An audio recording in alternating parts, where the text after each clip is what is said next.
Hello friends, welcome back to my channel. मैं हूं आपकी फ्रेंड वर्षा। आज की इस वीडियो में हम बात करेंगे मॉर्निंग बाइट्स की। देखिए, इस वीडियो का मेन पर्पस है हम ये वीडियोस 10 डेज में 10 क्वेश्चंस विद 10 चैप्टर्स, यानी कि हम 10 डेज में जो हमारे इम्पोर्टेंट 10 चैप्टर्स होंगे बीएड एंट्रेंस एग्जाम के लिए, और उनके जो भी हमें इम्पोर्टेंट क्वेश्चन लगेंगे, बेस्ट 10 क्वेश्चंस, उनको हम डिस्कस करेंगे।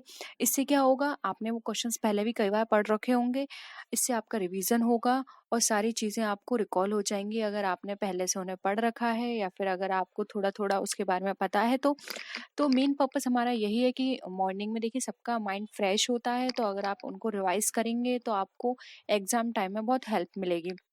आई होप आपको ये कॉन्सेप्ट पसंद आएगा। हमारा वीडियो आपको पसंद आए तो वीडियो को लाइक कीजिए, फ्रेंड्स या शेयर कीजिए, और किसी भी तरह की कोई भी क्वेरी हो तो ज़रूर बताइएगा।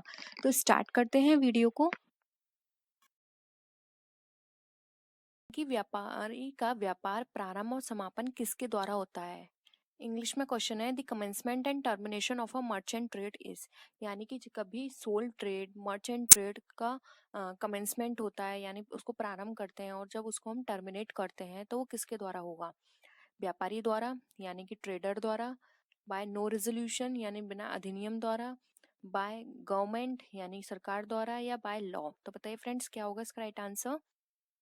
इसका जो राइट आंसर है वो है ऑप्शन ए, व्यापारी द्वारा। एकांकी व्यापारी जब भी अपने व्यापार को स्टैब्लिश करेगा या फिर उस अपने बिजनेस को बंद करेगा, जिसको हम बोलते हैं बाइंड अप या फिर टर्मिनेट करेगा, तो फ्रेंड्स ये उसकी खुद की मर्जी होगी, उसे किसी से भी परमिशन लेने की जरूरत नहीं होगी, चाहे गवर्नमेंट हो चाहे कोई लॉ हो, क्योंकि वो उसका खुद का बिजनेस है, कोई पर्सन उसके अंदर इन्वॉल्व नहीं है।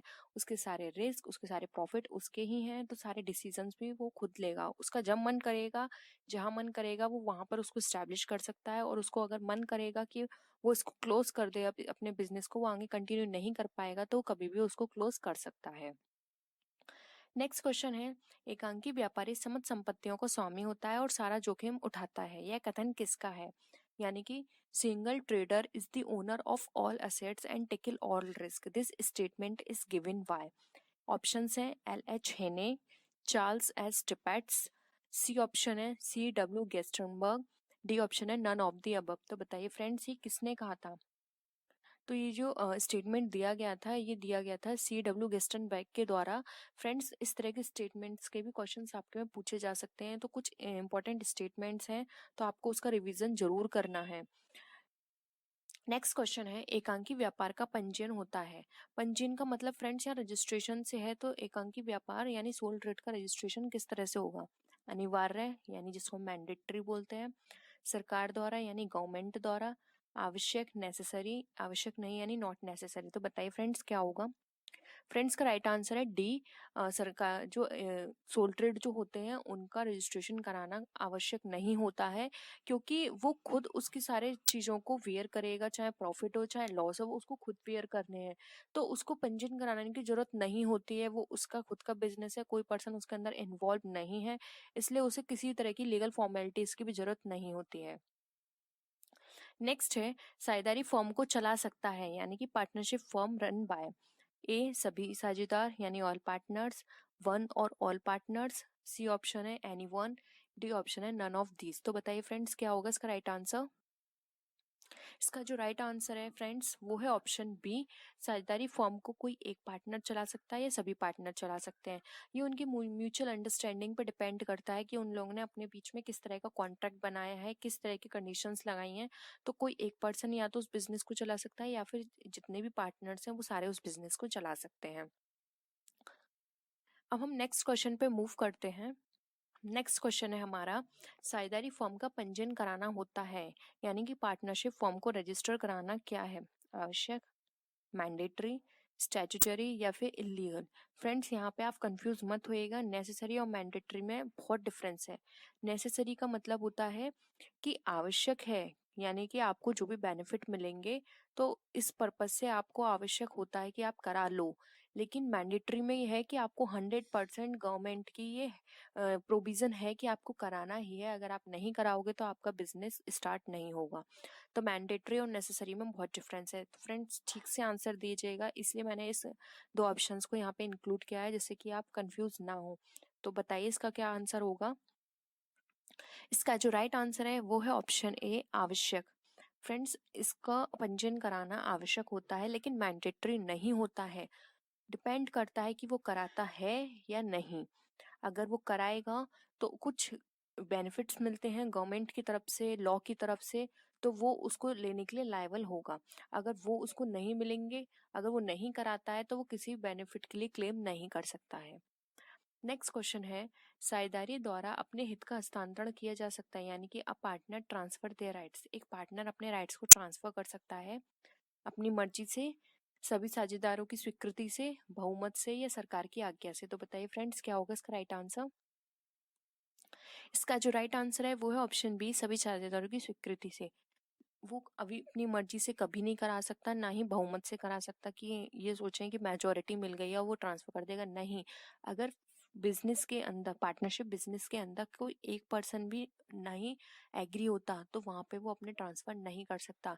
ईच एंड एवरी पर्सन को वहाँ पे अपनी देनी पड़ेगी कंसेंट कि हाँ वो एग्री हैं, तब वो ट्रांसफर कर सकता है। और इसमें कोर्ट की परमिशन की जरूरत तो होती नहीं है, सिर्फ इसमें आपको जो भी आपके पार्टनर्स हैं उनसे आपकी परमिशन की जरूरत होती है। अगर सभी लोग एग्री हो जाते हैं तो अपने ट्रांसफर को कोई भी पार्टनर ट्रांसफर कर सकता है।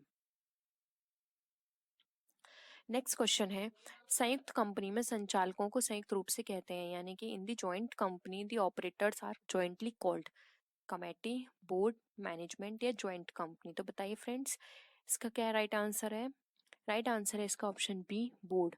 जब जो मेंबर्स होते हैं जो कंपनी को चलाते हैं, जिनको हम संचालक या ऑपरेटर बोलते हैं, तो उनको हम बोर्ड बोलते हैं। जैसे कि आपने सुना होगा बोर्ड ऑफ डायरेक्टर्स, तो उनको हम बोर्ड बोलते हैं। और ये जो पब्लिक होती है, जो शेयर होल्डर्स होते हैं, उनके द्वारा ही ये अपॉइंट किए जाते हैं मेजोरिटी से, और ये उनके बिहाफ पर काम करते हैं, यानी कि इनको हम एक तरह से उनका शेयर होल्डर्स का रिप्रेजेंटेटिव भी बोल सकते हैं।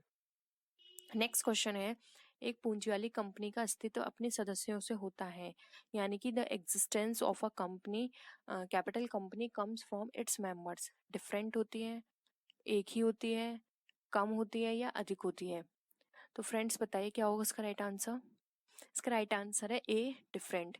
एक पूंजी वाली कंपनी का अपने सदस्यों से बिल्कुल डिफरेंट होती है, उसकी अलग एंटिटी होती है, उसका एक परपेचुअल सक्सेशन होता है, कॉमन सील होती है, वो हर चीज में अपने सदस्यों से अलग होती है। तो ए ऑप्शन हमारा राइट आंसर है। नेक्स्ट है, साझेदारों के आपसी अधिकार और कर्तव्य तय किए जाते हैं, यानी कि partner decides all rights and duties. अब पार्टनर्स के सभी राइट्स एंड ड्यूटीज कहाँ पर डिसाइड की जाती हैं? पार्टनरशिप एक्ट के अकॉर्डिंग, पार्टनरशिप डीड के अकॉर्डिंग, गवर्नमेंट के अकॉर्डिंग या चीफ जस्टिस के अकॉर्डिंग।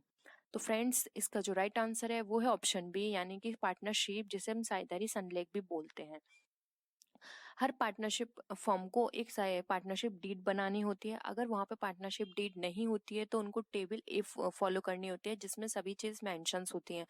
तो वैसे तो हर कंपनी अपनी एक अलग पार्टनरशिप डीड बनाती है, लेकिन अगर वहाँ पे पार्टनरशिप डीड नहीं है, पार्टनरशिप डीड की एब्सेंस में वो अपने टेबल ए को फॉलो कर सकते हैं। नेक्स्ट क्वेश्चन है, जो कि आज की वीडियो का हमारा लास्ट क्वेश्चन भी है, प्रधान और अभिकर्ता का संबंध होता है, यानी कि ओनर और एजेंट का रिलेशन क्या होता है, किस में होता है? सोल ट्रेड में, पार्टनरशिप ऑर्गेनाइजेशन में, कंपनी संगठन में, या फिर इनमें से कोई नहीं? तो बताइए फ्रेंड्स, क्या होगा इसका राइट आंसर?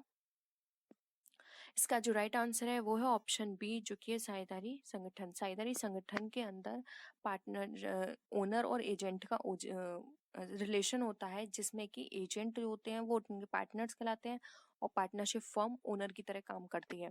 तो फ्रेंड्स, ये थी आज की वीडियो। आई होप आपको आज के क्वेश्चंस पसंद आए होंगे। अगर वीडियो पसंद आए तो वीडियो को लाइक कीजिए, अपने फ्रेंड्स के साथ शेयर कीजिए, और किसी भी तरह की कोई भी क्वेरी हो या आप सजेशन देना चाहते हैं तो आप नीचे कमेंट सेक्शन में लिख सकते हैं। तो फ्रेंड्स, नेक्स्ट वीडियो में हम फिर मिलते हैं और भी अच्छी वीडियोस के साथ। तब तक के लिए बाय बाय।